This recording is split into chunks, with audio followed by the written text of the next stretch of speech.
Hello, all. Welcome to Women Talk Construction. I'm Angela Gardner, one of your co hosts, and I'm here with Christy Powell, my co host. How are you today, Christy? Hey, I'm doing good. So Yay! excited to talk about this topic today. I know. So, what we're going to talk about is the latest NCCER report from them, and it's in her own words a call to action from the field. Pretty powerful, huh, Yes. Christy? Yeah. Yes. And it's from 176 tradeswomen who participated in this research focus group. So, Hmm. and we're just going to go over, and actually, this is going to be a two-part episode, a part one and a part two. And we're just going to talk about each of the topics and share with you what we either have heard about them from our perspective or, our words of wisdom around them, right, Christy? Yes, absolutely. You want to kick us off with the first one? Yeah, for sure. So, one of the first things that was mentioned in this article is treat women equally. Mm-hmm. And I'm going to read a little bit about what the article says, and then we'll talk about it some. It says the very first topic is do not relegate women to easier or basic level tasks, which I found interesting. And their note about that is while coworkers may have the best of intentions by taking on the harder or more manual work, this denies women the opportunity to be fully engaged in their craft and can cause resentment and friction on teams. The second topic of treating women equally, allow full and equal participation on the project site to increase knowledge and skills. Totally agree.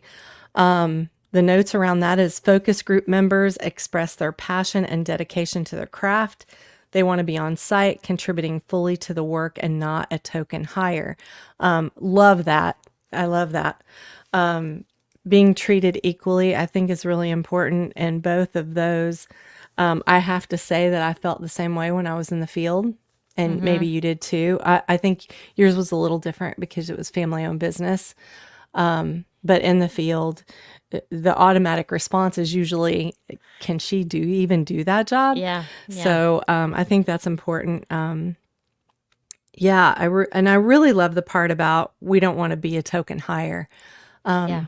You know, I've only said that how many times, Angela, in A lot.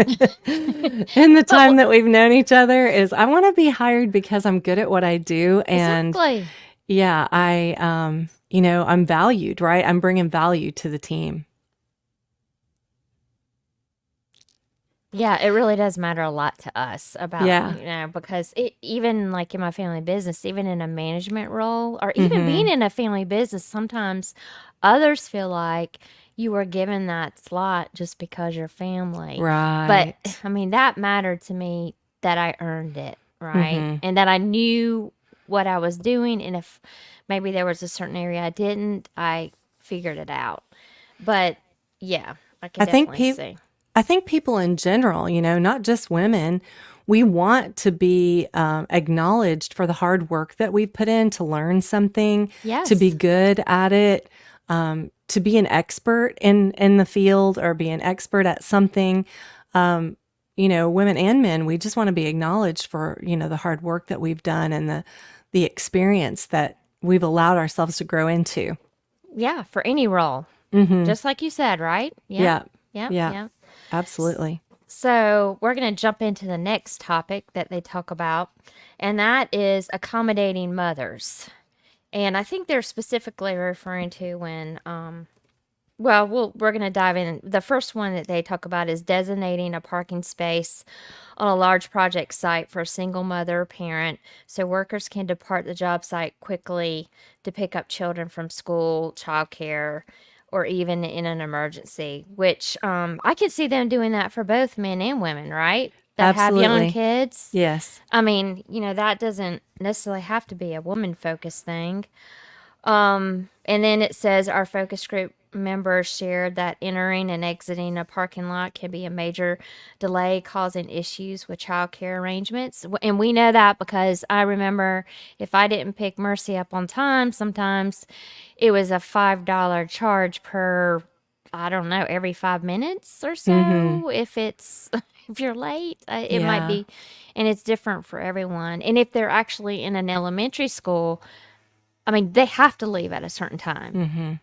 So, and then the last thing they point. Oh no, there's more. Mm-hmm. There is more. They talk about There's provide. several around this. Yes, there are. They provide you provide work hours that are consistent and predictable for to allow for childcare arrangements, and then another is providing financial assistance for daycare and after school programs through corporate benefits. You know, I'm sure that somehow this can be worked out. I know that childcare is getting extremely costly for Mm-hmm. many.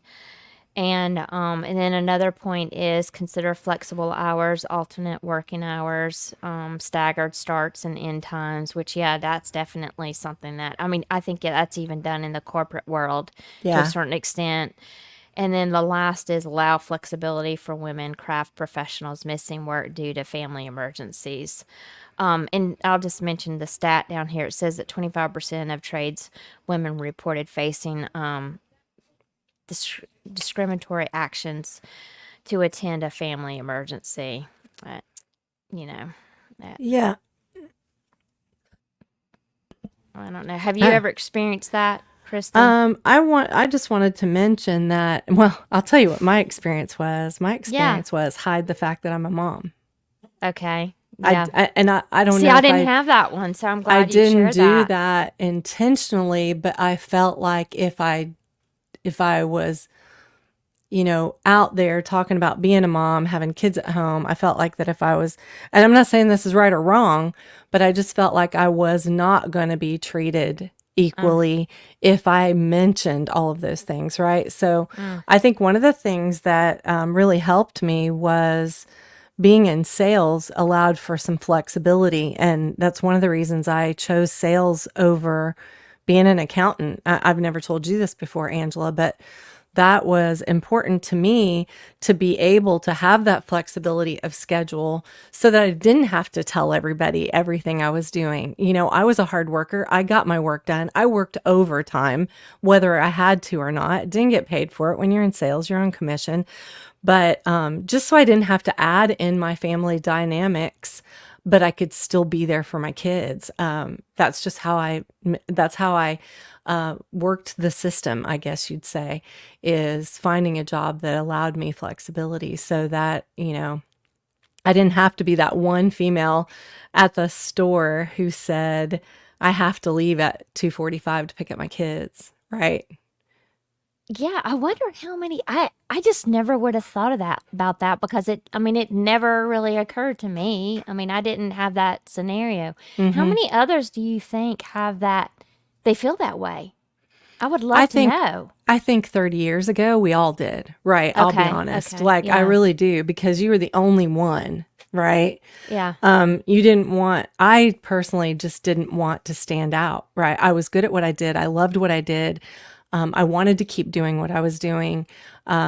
I loved blueprints, loved seeing buildings built, loved building connections with builders and being, actually they're my friends. So I just didn't want anything to hinder that. And so in my own mind, I was protecting my career, right? But I think there's a place and time for us to be able, and this is just my opinion, and not everybody's going to love this. I think there's a place and time to share all the things, and there's a place and time where you don't need to share everything Yeah. about your personal life, right? Oh yeah. It can come back to bite you later, whether you're a female or a male, right? Sharing Yeah. some intimate details of your life is not always the greatest thing to do at your workplace. There's just a time and place, and you should use wisdom in who you share that with. And I don't know that I was using wisdom. I think I was using survival mode 30 years ago. Yeah. I don't Yeah. think that was wisdom. Yeah. But, folks, when you do share some of those things, they might use it against you. So at that time, I didn't want to be any more odd than I already was. I mean, that's really where my mindset was, right? I'm already the only female here. I don't want to be more unusual than I stand already out. am, right? Yeah. Yeah. So No, so those that are great words of so that's what wisdom. happened for me. Yeah, yeah. Well, Okay. and I have to throw this out there because as, in sales the last 4 or 5 years of my career, Yeah. before I moved into this role,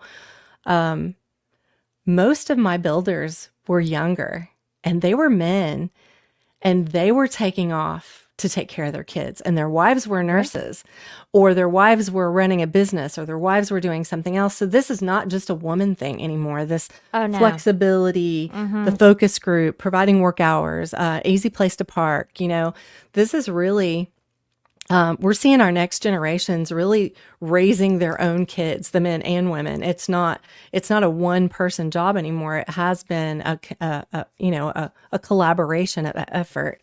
And so I think the more we see this younger generation builders and commercial and construction project managers, we're going to see more men taking off to pick up the kids. I've already Well, seen it. wanting all of this stuff that they're They talking want to be that part of they their grab kid's from life. females, Yeah. but men want it too. They So do. They do. yeah, Yeah. yeah, So I'm glad we got to talk about that today. I was not anticipating that, but I think that's important, right? yeah, yeah. It is very important. So the next subject on this report is eliminating discrimination and sexual harassment. I've always veered way far away from this conversation, so this ought to be fun. Establish and publish a policy that explicitly defines the organization's position on discrimination, bullying, and harassment with a specific focus on sexual harassment. That is the key. Now, the notes below it says the study found sexual harassment is the number one concern of women in the field. Communicating the policy broadly, including project site signage and inclusion on the company website. That was important to them, this group of folks that were actually putting the report together. Consistently enforce the policy throughout the company, office, and field. Provide training for craft professionals on how to interact with the opposite sex in the work environment. And educate foremen and superintendents and ensure they understand and are enforcing the policies. Well, before I move on, I think we both have a couple of comments we can make with those few notes. I just am going to throw out there that women and men are different, right? And if we just learn each Yes. other and we try really hard to communicate in a way where we're listening to the other person, I think we can solve a lot of those. This one for provide training for craft professionals on how to interact. Yes. It's really just a matter of common sense, listen to each other, care about one another, and it really just kind of falls. But yes, the training I think is important. I think training is important in every aspect of every job in every career. Exactly. Yeah. So I'm not saying that, but we can make it simpler, right? Just by listening and asking questions and get to know people. Women don't always communicate the same way with each other either, No. Right. right? Like I have Yep. to learn communication. I had to learn communication styles with my team. I had to learn communication styles with the WBE ambassadors that we have. It's just something. Even the generational. Yeah, you have communication, to right? care and you have to hear Yep. their perspective so that you can come at it from a level where you can collaborate. So anyway, Yeah. well, I want to throw that out there. Anything else you want to mention No, I'll let you from keep those going. notes? 'Cause Okay. they're- Implement a reporting process. That is the next big tab. Notes It's so are important. yes. Notes to that. Ensure a follow-up on reports and address situations promptly and appropriately. Yes. Consider hiring a third-party firm to collect, vet, and provide reports to company leadership. I think we both think that's Well, we very always important. talk about it's fine to start something, but do you know how it's going? Are Right, you checking in on right. it? Or others Is it following working? through? Exactly. Do you need to tweak it? I mean, we have to do Yep. that in business all the time, right? Yep. This is not working for my team. Let's see what gears we need to shift to get it to where it is working for the team. Yep. Same kind of thing, right? Next one, check with the women craft professionals to find out if they have experienced changes in behavior since the release of their new public policy. Very important. Just ask them how things are going. Really. Mm-hmm. I mean, my best bosses were telling me, checking in with me to see how I was doing. And I think that really made a huge difference. It And then does. the last big ticket looks like that's the last one. Commit to the policy, right? Leadership Yeah. from the bottom up and from the top down. Actions and inactions speak volumes. Zero tolerance can ultimately boost employee morale, retention, and company reputation. So I think that was, I think that was I think that was good. Like getting that information from the field is huge. I haven't been in the field in 4 years, so it has changed a lot since I was in the field in just 4 years. Yeah. Well, and I think it's huge, just that last point, and this can't even go back to just those toxic environments and other things that are going on, because probably if you have someone that's not working through or understands this, then they're probably toxic in other ways. And Yeah. by actually showing others that you will either, try and fix the problem or you will eliminate that person from the company, it speaks volumes. And sometimes, I mean, it's happened to me at my family business when that person that was creating just an unhealthy work environment and they left. I mean, it was like, oh, wow, this is wonderful. Thank Like, goodness. things are so much better now. But, yeah. And, here again, all of this stuff is really, I mean, this could be happening to others too, not just women. Right. But And not just in construction. exactly.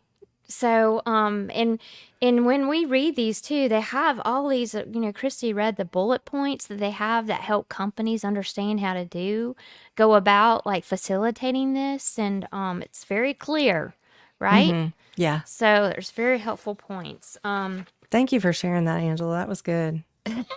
The next one and the final one, I guess that we'll talk about today is, ensure consistent hiring practices. I don't know if they really mention this in here, but I'm just going to say it. If you see it, you believe it. Make Yeah. sure you have whoever you're trying to attract at those career fairs Yes. or whatever you're doing, or even in those photos on your website or in your social post. Join our team. Make sure you have the people that are on your team in those photos. But some of the things that they mention are focus on what applicants know, not who they know. Many companies ask for a reference from somebody in the industry. Most of the women we interviewed did not know anyone in the industry prior to employment. I think that's changing. Good point. Right? They know us. And if they ask us, we refer them. Yeah. And we've had mentoring and sponsorship. We Yeah. just released that one today. These are ways that you can help other women know they can reach out to you and you can connect them. But yeah. Yes. The next is ensure the hiring department is not overlooking candidates based on their gender. I know this happens and it doesn't even matter the industry. And then, for example, one of the women in our focus group applied for a job with the name Christine and did not get a call from the company. When she reapplied using her name Chris, she received a call about the position. We hear that happens a lot. And the next is ensure equal pay for equal positions through transparency and consistency. Some tradeswomen in our study experienced being offered lower pay than men with less job-specific experience applying for the same position. Equal pay is very important, especially nowadays when the cost of living is just skyrocketing. But it should be that way anyways, for everybody. And the last is provide consistent benefits for field and office staff. Field staff have the same family and medical needs as those in the office, but without PTO, they cannot meet the needs of their family and their personal health. I didn't haven't really seen know a that you lot of couldn't that. do that. No, I haven't seen a lot of that. No, I That thought was that you would interesting have to me. I thought that you had to even if you're over a certain, maybe that's under a certain amount of people. I know if you're under 50 people in your company, you have a little bit of freedom with what you do. But still, I thought that what you give, you have to give to all or else. I've always just been a big believer in Yeah. that because as a leader, that shows who, I mean, you value everyone in Oh, your yeah. organization, right? So, Yeah, that was news to me, that one. I thought it was interesting about the case study where the women were making less money. yeah. I'm just going to say to the audience that if you're in sales, typically there's no difference between being a woman or a male. And I'll be honest, that was probably part of my reasoning for liking sales is that there was no barriers, right? There were no salary barriers for me just because I was female. And when I realized that, I was like, whoa, this is where I want to be. So, I never did have to deal with much of that at all. But I do know it happens. Angela and I hear it a lot. Folks are, doing the same job with more experience and making less money. So, really glad Yeah. really glad they put this report together. Go ahead, Angela. Sorry. No, I was going to say, I mean, we even know of an acquaintance of ours, and she was younger, and she's this like awesome project Yes. manager. And she called us up and she couldn't believe it that this person was getting $10,000 more than her. And for the same job, and she was probably doing a lot more. So she left that company. And see, that's the thing too. Companies, listen up, You want to because retain? if you want to retain, and the company she left was a really good company, I but remember because that. I think it was maybe her, I really don't know the exact details, but if if you have people leaving, you probably should find out why too, right? Right. Yeah. And that'll help you figure out how to fix it. Yes. Right? Be inquisitive. Look into things. Ask questions. Have exit interviews. Yeah, well, I mean, honestly, we can't thank Yeah. NCCER enough for all the really hard work that they do. The training, focus on women and trying to find out more ways to bring women into the industry. Really appreciate all their hard work. The National Center for Construction, Education, and Research, that's what NCCER is. They conducted this research to better understand the benefits women bring to individual construction projects and the industry as a whole. And we appreciate you, NCCER, for everything that you do. We will pop in and finish this report on another podcast, but we hope this was helpful to you as you're busy, you're in the field, you're running your companies, you're doing whatever you're doing. And now you don't have to read the report. You can listen to Angela and I talk about all the good things that are happening in our industry for women. Yeah, and please follow us and Yes. subscribe to YouTube. you follow us on YouTube, subscribe, and then also follow us to our podcast channel, whatever your favorite channel is, and subscribe to that. And So, review us. We would Yeah. love that. We are getting some reviews and it's been so awesome. I think we're going to have a podcast just reading reviews from folks because I think that would be really cool to shout out yeah. people's names and just share. I mean, it really keeps Angela and I going when Yes. some days are a little harder than others. So thank you all for listening today, and we hope that you have the best day ever.